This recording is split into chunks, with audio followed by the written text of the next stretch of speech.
देश और विदेश के प्रिय साथियों, जय मानवता। एक बार फिर यथार्थ की ओर चैनल में आपका स्वागत है। आपने पिछले वीडियो में जाना कि किस प्रकार से हमारे साहित्य को नष्ट करके और उसी साहित्य से रूपांतर भाषा बदलकर दूसरा साहित्य लिखा गया और उस साहित्य को हमारे समाज पर थोप दिया गया। दिमागों में पुस्तकें भर दी गईं। हमारी मूर्तियों को तोड़ करके पुनः नई मूर्तियों का सिलसिला चालू हुआ और मूर्ति पुरानी रही और देवी देवताओं को नया रूप देकर के मंदिरों में स्थापित कर दिया गया। आप किसी भी पुराने मंदिर में जाएंगे तो आपको जो मूर्ति मिलेगी वो बुद्ध के स्वरूप से मिलती जुलती मिलेगी और उन मूर्तियों को जस्टिफाई करने के लिए बहुत प्रकार की काल्पनिक कथा कहानियाँ शास्त्रों में भर दी गई। ग्रंथों में कोई भी चर्चा हो, ऐसी कहानी जरूर होगी जो ब्राह्मणवाद को सपोर्ट करती हो। जो यथार्थ साहित्य होना चाहिए, जन कल्याण का साहित्य होना चाहिए, सबको एक होने वाला साहित्य होना चाहिए, उस जगह पर केवल अंधविश्वास, काल्पनिक कहानियाँ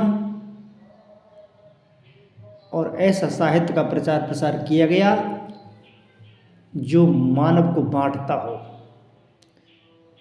तो साथियों, आप शास्त्रों को शास्त्रों की भाषा में सुन रहे हैं तो देखें कि जहाँ न सत्य साहित्य हो वहाँ देश दुर्भाग्य और स्वार्थ बस और 3 माह तक ना बुझी तक्षशिला की आग। तो साथियों, 3 माह तक तक्षशिला की आग नहीं बुझी, सारा साहित्य जला दिया गया। स्वार्थ बस कई काल्पनिक प्रकटे विविध विचार, पुनर्जन्म और आत्मा और ईश्वर अवतार। अपने स्वार्थ के लिए बहुत प्रकार के काल्पनिक लेख, कथा, कहानियाँ, नए नए विचार समाज पर थोप दिए गए। यद्यपि सर्वविदित सत्य है कि बुद्ध किसी ईश्वर, आत्मा, पुनर्जन्म, नरक, स्वर्ग, भूत, बाद इत्यादि को नहीं मानते थे, लेकिन गीता के माध्यम से पुनर्जन्म और आत्मा और ईश्वरवाद को सिद्ध किया गया और इसके बाद तंत्रयान से हिंदू धर्म का नाम देकर के एक नया धर्म का निर्माण मध्यकाल में हुआ और उस धर्म में तंत्र मंत्र और रोटोट का झाड़ फूक कई नेम, प्रकट करो पाखंड जब घटो आपसी प्रेम।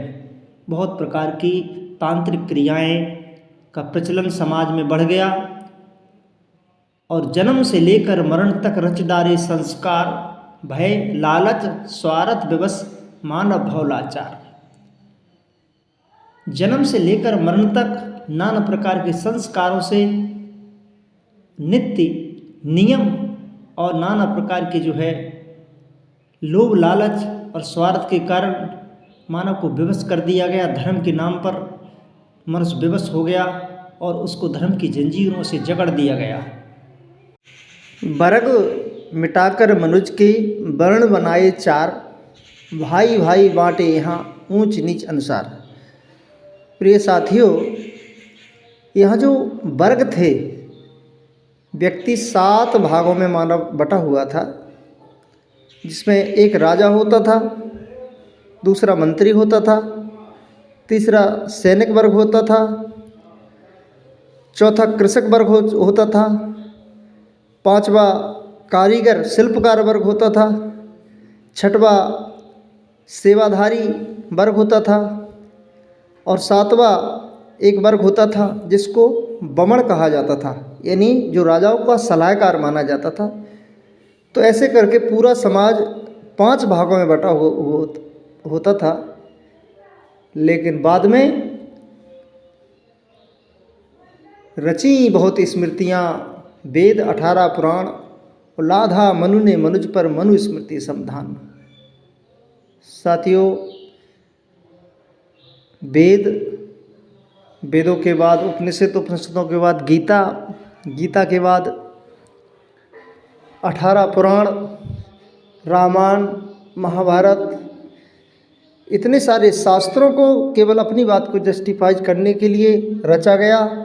जब मनु ने मनुस्मृति समधान रच दिया तो निम्न वर्गीय समाज का शोषण होना एक नए तरीके से शुरू हो गया। साम दाम भय दंड से छुपा के रखा भेद, स्वार्थ मय छल से किया छुआछूत का छेद। और पहले मनुष्य को 2 भागों में, फिर 2 को 4 भागों में, फिर बांटते बांटते विभक्त करते करते और हजारों भागों में मनुष्य को बांट दिया। एक मनुष्य 1000 के रूप में अपना जीवन यापन करने लगा।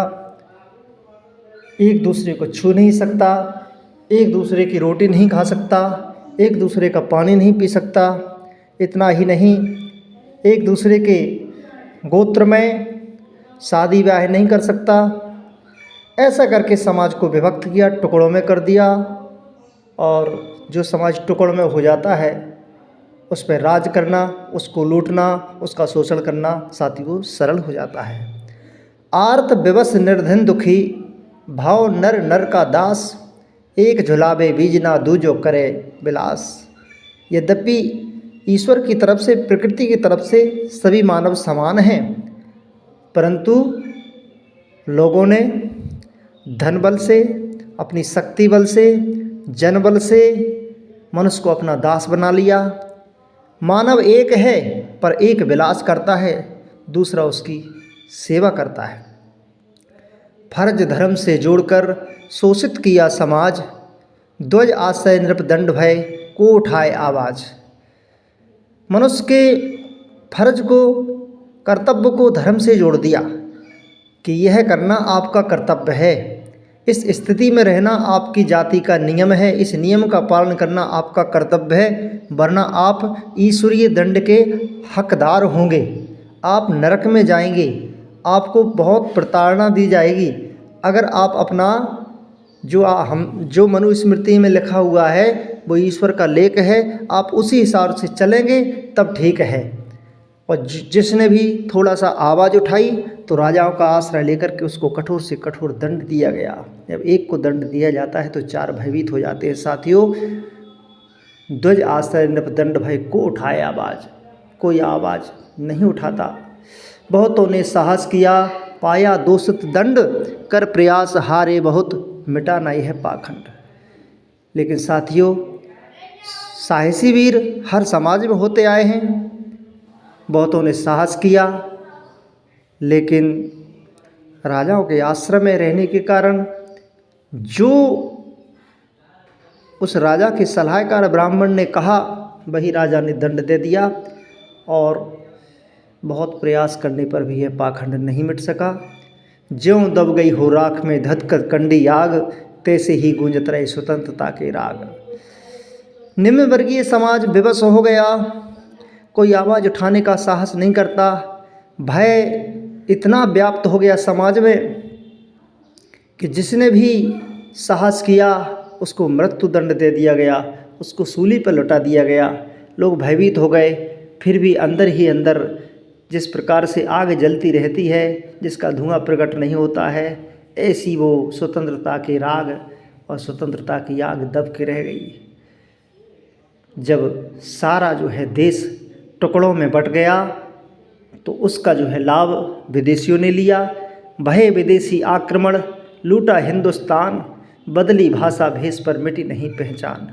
विदेशी आक्रमण हुए, होड़ आए, शक आए, कुषाण आए, पहलव आए, मुगल आए, फ्रांसीसी आए, पुर्तगाली आए, अंग्रेज आए, सभी ने भारत को हर प्रकार से लूटा साथियों, लेकिन फिर भी भारत तो भारत है, उसकी पहचान नहीं मिट सकी। गोलमाल इतिहास कर शब्द है मिटा सबूत, विद्या बिन को जाने क्या भविष्य क्या भूत।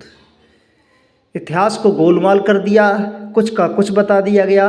जहाँ सिंधु घाटी सभ्यता थी उस काल को महाभारत काल बता करके और एक नई ही जो है फिलॉसफी समाज पर लाद दी। सारे पुराने जो सबूत थे, जो बुद्ध काल की, बुद्ध की मूर्तियाँ, बुद्ध के स्तूप, बुद्ध का साहित्य, सारे सबूत मिटा करके और समाज को शिक्षा से वंचित कर दिया, धन रखने से वंचित कर दिया, सुंदर स्त्री से वंचित कर दिया, सुंदर कपड़े पहनने से वंचित कर दिया, सुंदर मकान में रहने से वंचित कर दिया। और जब यह हालत साथियों हो गई तो बताइए फिर भविष्य क्या जानेगा, कौन भूत क्या भविष्य।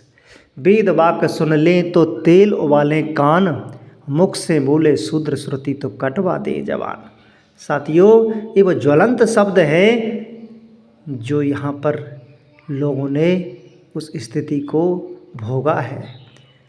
कहीं कोई हवन कर रहा है, कहीं कोई वेद वाक्यों से पाठ कर रहा है।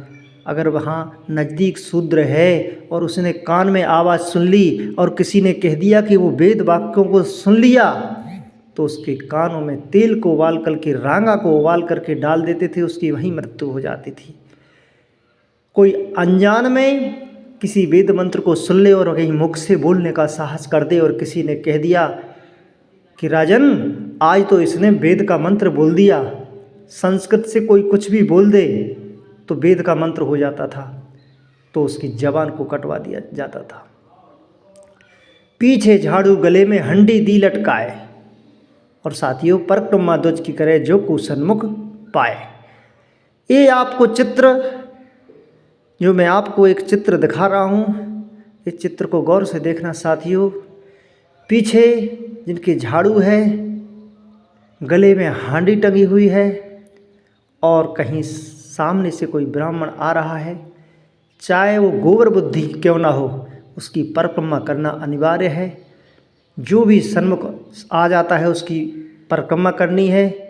तो साथियों, ये हाल समाज का हुआ। ये कोई देवी देवता ने नहीं किया, ये कोई किसी बाहर से आए हुए और एलियंस ने नहीं किया, बाहर से आए हुए किसी विदेशी ने ये हाल नहीं किया। ये हाल तो यहाँ के रहने वाले राजाओं का आश्रय लेकर के, और नहीं कहना चाहिए ब्राह्मणों ने किया। नारी शिक्षा पर लगी राजदंड में रोक, शूद्र दिखे साला निकट तो तुरंत दीजिए टोक। नारी शिक्षा पर टोटल रोक लग दी गई। नारी मात्र घर की चार दीवारी में कैद रहने वाली एक दासी के समान हो गई। क्यों कि राजदंड में रोक लग गई, नारी बाहर नहीं दिखनी चाहिए। और अगर शूद्र किसी शाला के निकट दिख जाए, किसी विद्यालय के निकट दिख जाए, तो उसको तुरंत सूचना दी जाए कि भाई शूद्र शाला के निकट दिखा था। इसके जब शिक्षा से समाज वंचित हो गया तो बहुत सी कुप्रथाएं समाज में पैदा होने लगीं, जो केवल स्त्रियों के हर प्रकार से शोषण का कारण बनी। सती प्रथा, शुद्धिकरण, स्तन दर्शन पाएं पाप, और देवदासियां मंद्रन नित पावे संताप। सती प्रथा, शुद्धिकरण प्रथा। शुद्धिकरण प्रथा से तात्पर्य है कि आज विवाह करके जो बहू हमारे घर में आती है,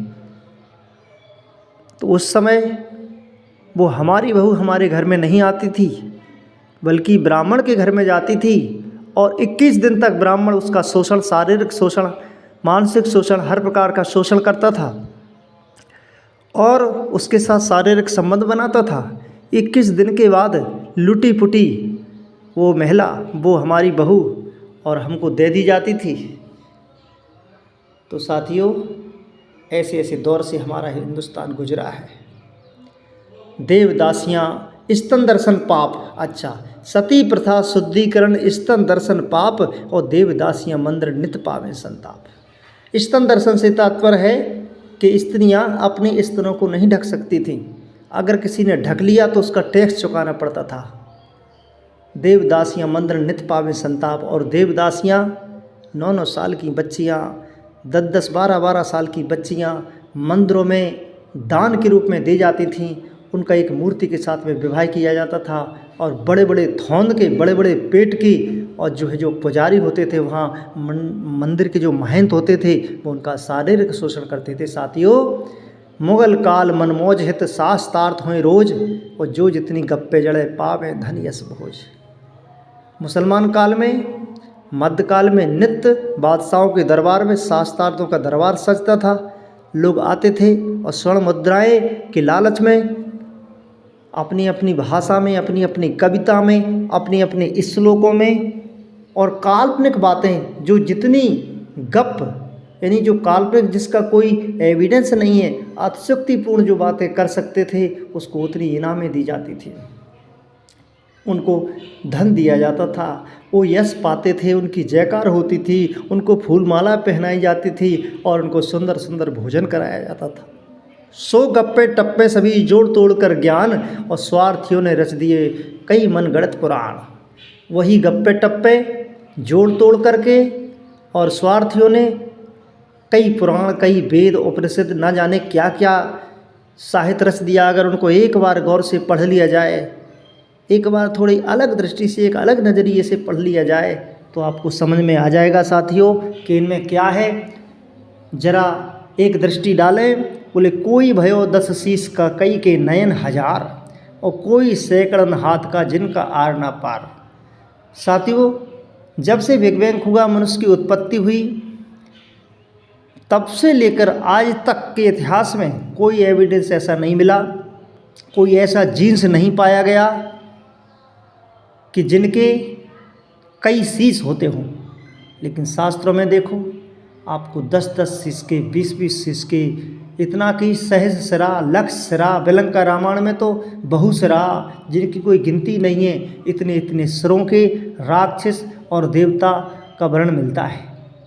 कईयों के एक आँख है तो कईयों के हजार हजार आँख, इंद्र की 1000 आँखें बताई गई हैं।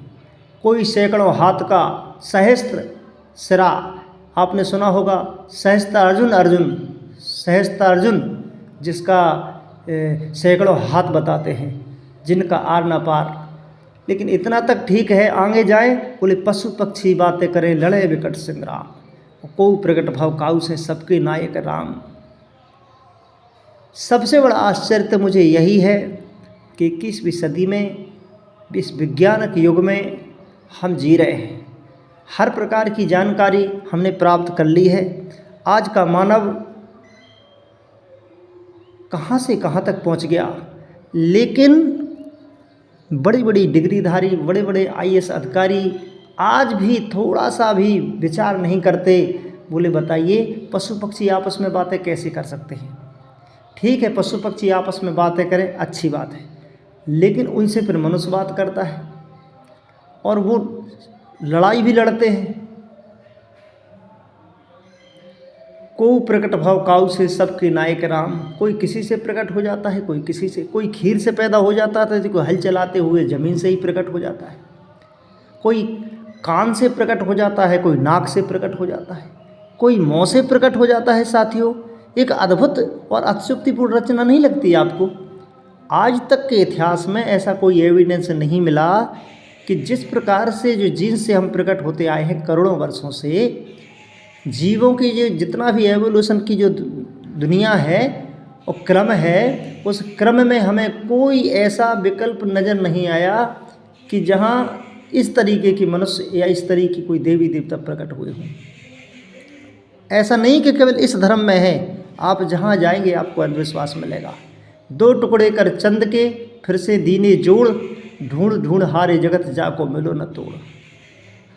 अन्य लोग कहते हैं कि हमारे पैगंबर ने चंद्रमा को तोड़ करके 2 टुकड़े कर दिए,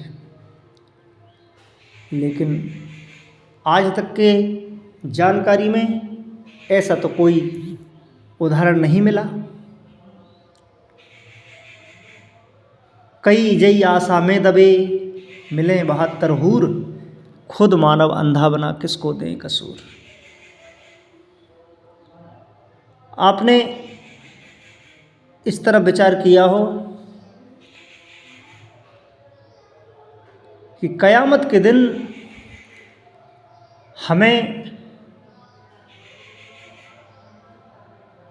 जिंदा निकाला जाएगा और 72 हूरें अर्थात 72 सुंदर लड़कियां हमें मिलेंगी, पीने को सुंदर सुंदर शराब कबाब मिलेंगे और हम जन्नत में जन्नत की सैर करेंगे।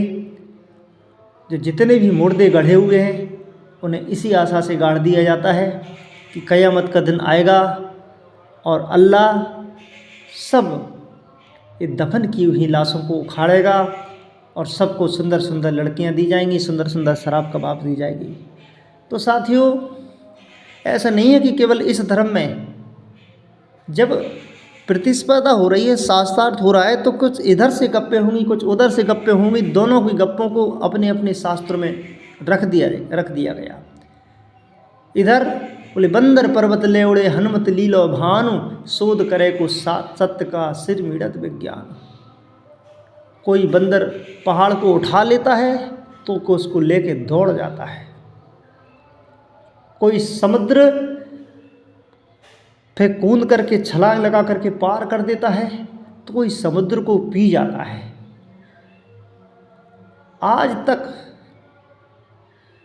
रिसर्च किया गया, रिसर्च करते करते विज्ञान सिर मिड़ने लगे, परंतु आज तक ऐसा कोई सबूत नहीं मिला कि कभी कोई जीव या देवता पृथ्वी का गया हो और वो 15 करोड़ किलोमीटर दूर जाकर के और 6000 डिग्री सेल्सियस वाले सूरज को, जो कि गैस का गोला है, उसको खा लिया हो।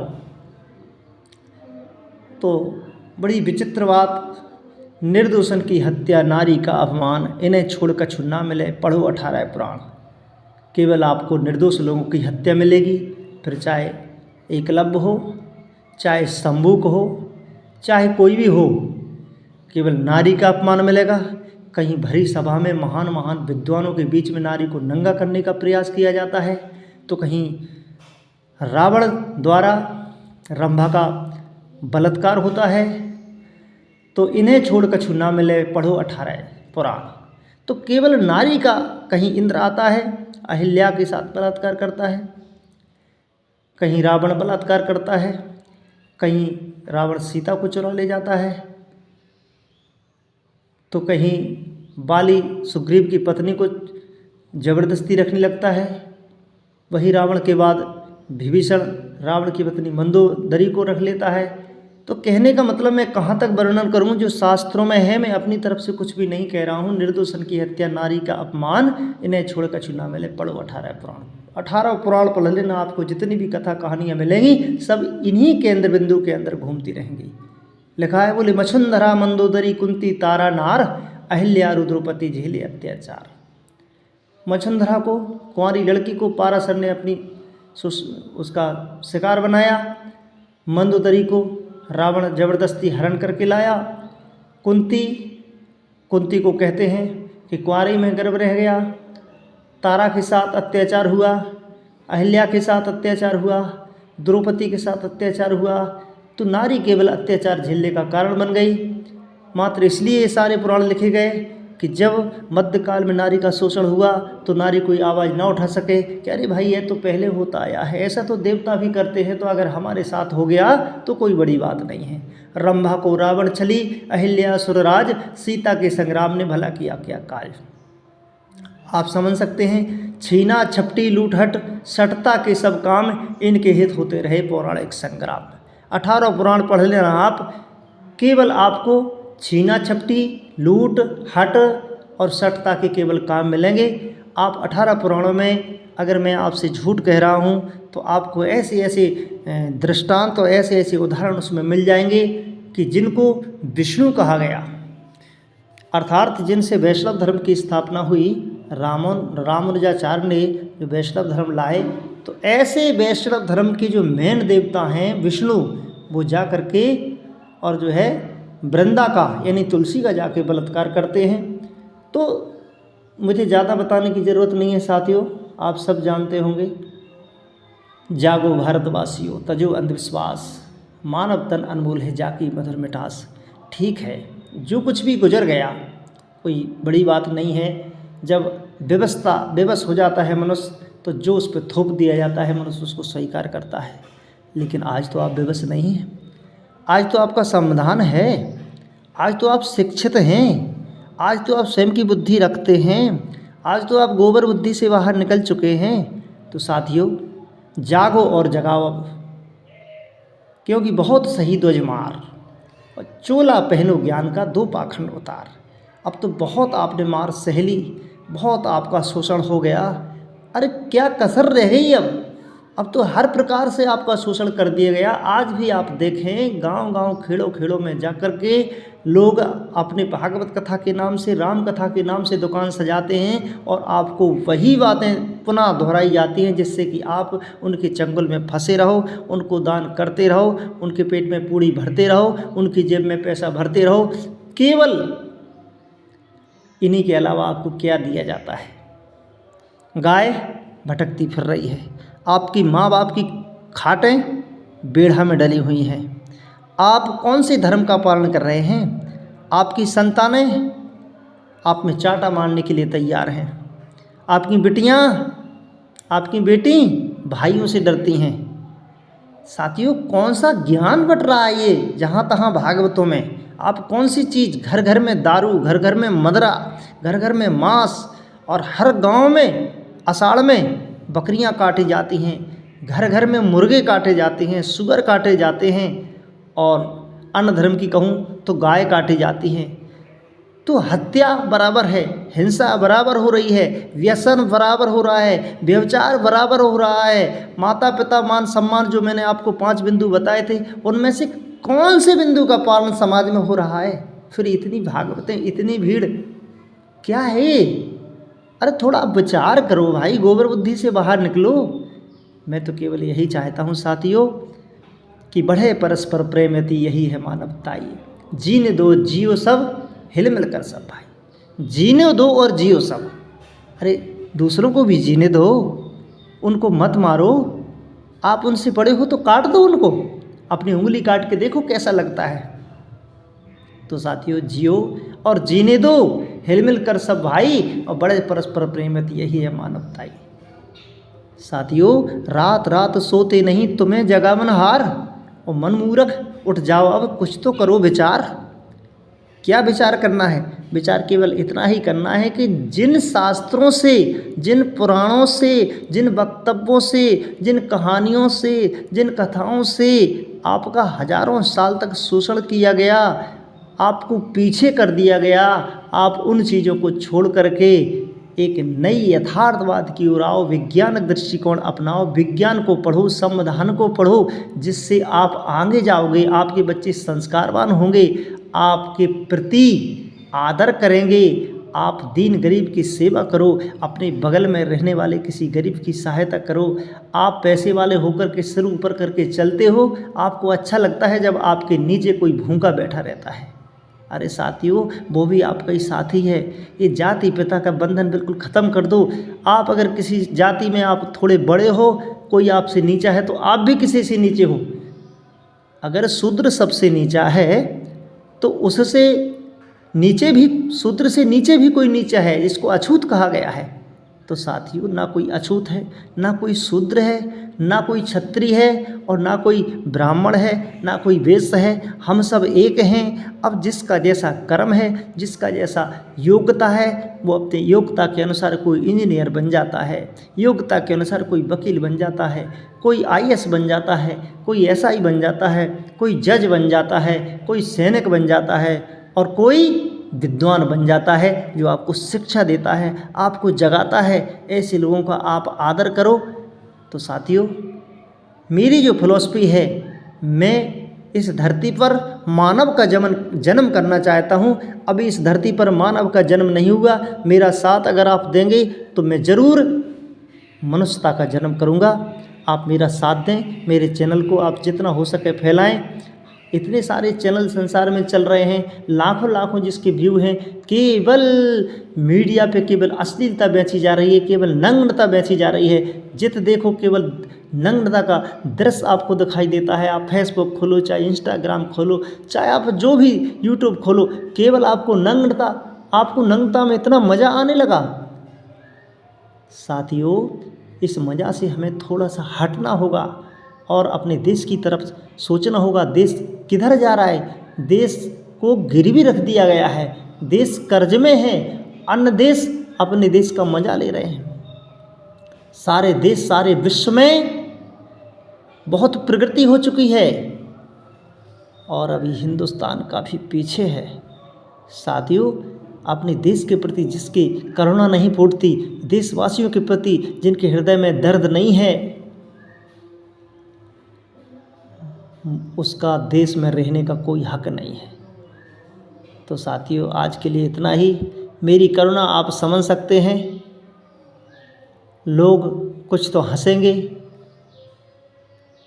लेकिन जो समझदार होंगे, जिनके दिल में देश के प्रति भक्ति होगी, वो इस चैनल को देख करके और बदलेंगे और बदलाव करेंगे।